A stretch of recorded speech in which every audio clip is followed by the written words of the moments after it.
Nag-end na ang kanilang PR pathway dito sa Canada.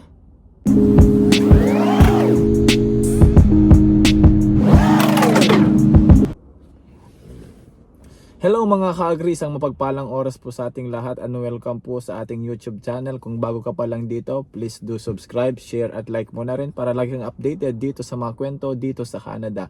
And I just want to congratulate to those applicants po na nakahabol sa pag-apply po ng Agri Pilot Program, ang pathway na PR for residency here in Canada, especially sa mga farmer. Congratulations sa inyo kasi yung po talagang nakaset is mag-e-expire pa within this year, May 2025, na na-extend ng 2 years.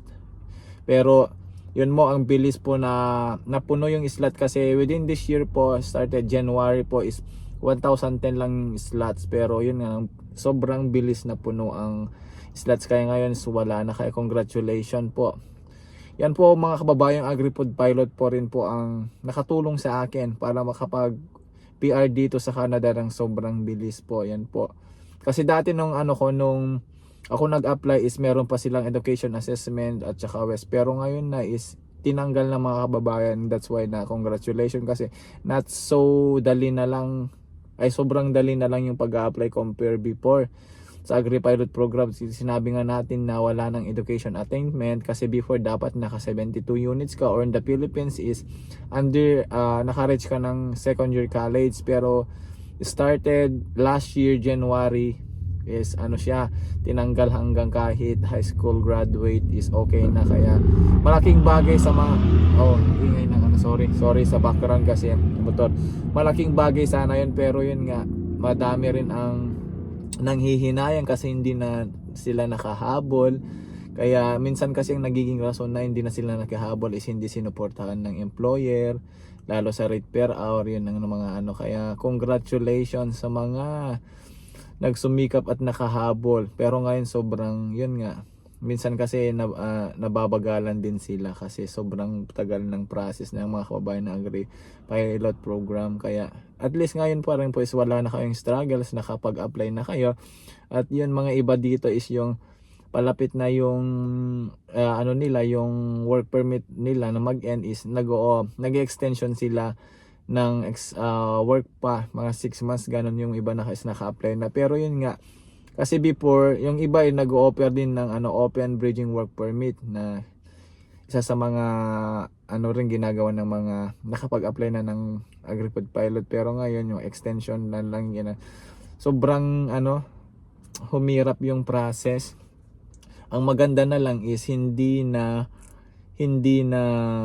struggles yung mga kababayan natin na hindi nakakuha ng 72 units sa Pilipinas. Pero maganda yung mga naka K-12. K-12 is bilong sana sila, pero old curriculum po is wala pong K-12. Kaya yun yung isa sa mga naging hindrances ng mga Pinoy dito sa pag-apply ng permanent before, kasi yung education attainment kasi even na high school graduate sa Pilipinas, pag i-convert mo dito sa Canada, hindi po siya akma o kulang, dapat naka 12. Pero yun mga kababayan, salamat pa rin sa mga buhay nyo at na hindi kayo nawalan ng pag-asa na makahanap ng pathway sa sa apply sa PR, lalong lalo na po sa agricultural industry. Kaya we pray po natin na sana bago mag-end 2025, May 15, 2025 ang AgriPod Pilot, ipag-pray po natin mga kababayan na sa agriculture industry, kung bilong ka man sa TER na yan, is ipag-pray mo na sa bago ma-expire dito mag-end man yung AgriPod Pilot, is mayroon na namang panibagong programa sa PR pathway under sa agriculture industry. Kaya nakapagtataka, nakakalungkot din kasi alam natin dati is parang alam na natin sa magiging na siya, gagawing permanent na, hindi na pilot program. Pero ngayon is talagang in-end na, and sad to hear na talagang wala na. Hindi na naabot ng May 15, 2025 ang deadline, kundi kasi based po sa aking experience sa isang mga hinard namin sa farm na before is tourist siya, tapos binigyan namin ng Lamia, hindi na rin siya nakaabot ang the first week of February, hindi na siya nakaabot. Kaya doon nga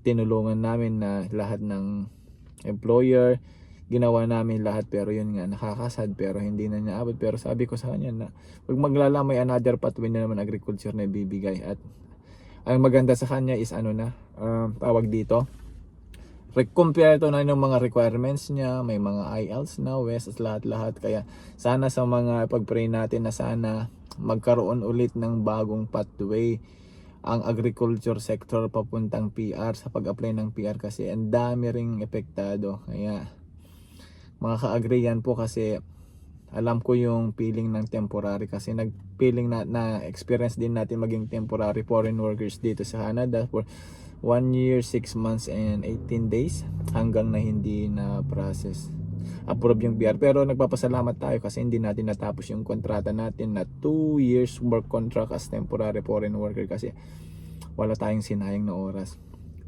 panahon para makapag-apply ng ating permanent residency dito sa Canada. Kaya ngayon is maganda na, kasi ano na tayo, settled na, wala nang problema, magbago man lahat ng. Kaya mga ka-agree, ang susunod naman nating challenge ngayon is yung ating pag-a-apply sa Canadian citizen. Sana makapag-prepare na tayo at dapat magre-review na tayo ng mga exam, pero sabi nga nila sa tamang panahon pagkakalob ng Lord. Pero ngayon iniano po ka natin, kasi labas-masok tayo dito sa Canada, kasi pumupunta tayo sa States. Kaya siguro if within June siga mag-i-start na rin tayo mag-ano sa ating, kung luluban na ng Lord na pwede na tayo mag-apply ng Canadian citizen, why not, di ba? May sayang ng pagkakataon na ganun din na yan natin ang lahat-lahat. Kaya congratulations sa mga nakahabol po sa Agri-Pilot Program under Agriculture Sector for applying their PR po. Kaya God bless sa inyo, at i-claim nyo na yung application nyo for PR is approved na. Kaya mga ka-agri, minsan pa kung bago ka pa lang dito sa ating video, ano ka na, mag-subscribe ka na rin, i-share mo na rin. At andito rin sa ating ano natin is minsan ano tayo ng mga jobs opportunities here in Canada, especially sa dairy farming or agricultural industry. Kaya mga kababayan, ingat po lagi, and to God be the glory. God bless mga ka-agri.